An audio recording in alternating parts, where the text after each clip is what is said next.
transition from school to college. I'm Claire, I'm 18 years old. I do level 3 health and social care. I'm Tasbia, I'm 12 years old. I'm Megan, I'm 16.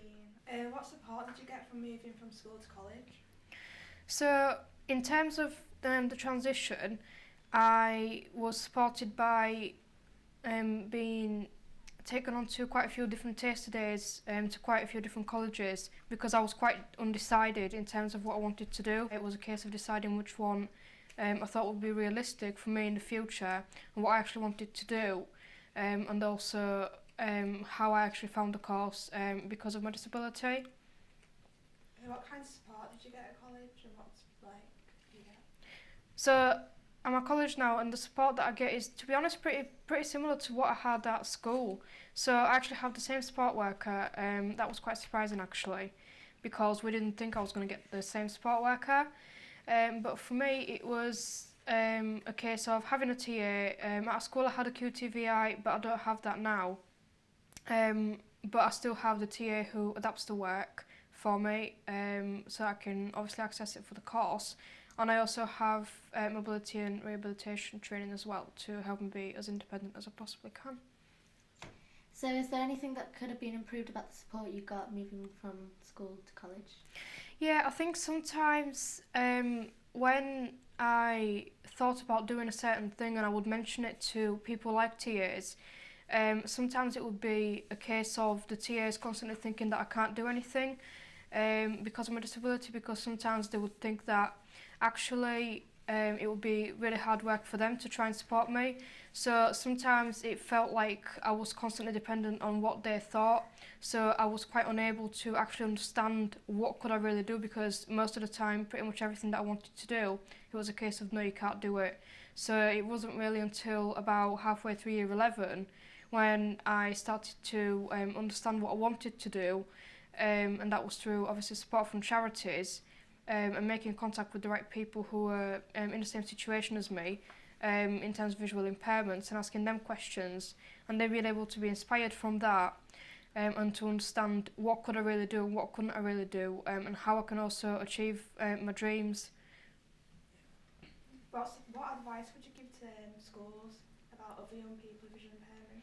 So in terms of schools, I would say talk to the person who is visually impaired, as well as obviously talking to the people who support that person, because sometimes you can be made to feel like you are included in the final stage. So my advice would be talk to the people, include the people, because at the end of the day it's their future, and the person who knows best about what they need is the disabled person themselves, because it is their future after all.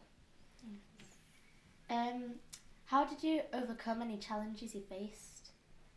So one of the biggest challenges for me was actually understanding what I could and couldn't do. The way I overcame that was by contacting a couple of charities that I found about who support people with visual impairments into employment, or giving things like advice about careers. What services would you recommend for young people when moving to college, moving from school to college?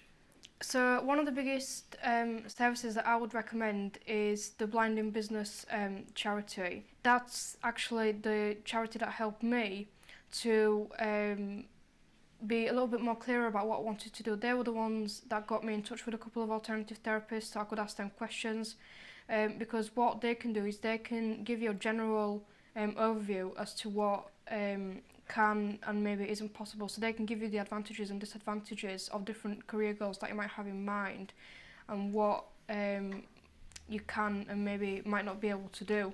They're not really discouraging or anything like that. In fact, they are very encouraging, and I feel like if it wasn't for them, I wouldn't be where I am now. Also, another one I would recommend is RNIB Connect, because you are bound to find other people in your local area who are actually in the same situation as you. So I think peer support is actually really important, because you can give each other advice and you can ask each other questions. What would you say is the thing that is most different compared to where you are now from when you were in school? The support that I get in secondary school especially, I would have quite a lot of supporting lessons in GCSEs. But I think because of the course I picked to do at college, the health and social care, it's quite an academic course, and it is something where I don't constantly need supporting lessons. So I think it's difficult to adjust to that, but I think it's also really good in a way, because sometimes you can be made to feel like if there's a TA there, everybody's going to talk to the TA and nobody will talk to you in the lesson. So I think the biggest change is actually the support from peers and actually teachers supporting you, rather than just constantly relying on the TA, because I think that's a really important skill that people need to learn when they're visually impaired, to not constantly rely on the TA. So do you think independence has improved a lot since you started college? I would definitely say it has, because now, I mean, it's a little bit of a funny one, but say for example, one of my TAs stayed in a lesson, I would actually be quite annoyed, because now I'm that used to being in lessons on my own. I would actually kick off quite a few times if somebody decided to stay in the lesson. If I feel like it's something that I need, obviously they are there for me, but I feel like overall I have got a lot more independence. How did you prepare yourself for like the big move from school to college? So the transition from school to college was quite a challenge. I think it's quite a challenge when you have any sort of disability. I would say it was all based on research. For me personally, it was about reading stories from other people who have transitioned, because I couldn't really ask people questions, because I didn't really know anybody like myself who had transitioned.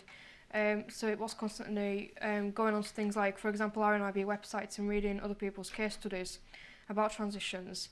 I'll say that was the biggest things that I did to prepare, but also having things like mobility training before I actually moved to college, to get myself a little bit familiar with the building, and also meet some of the staff that would teach me the next year.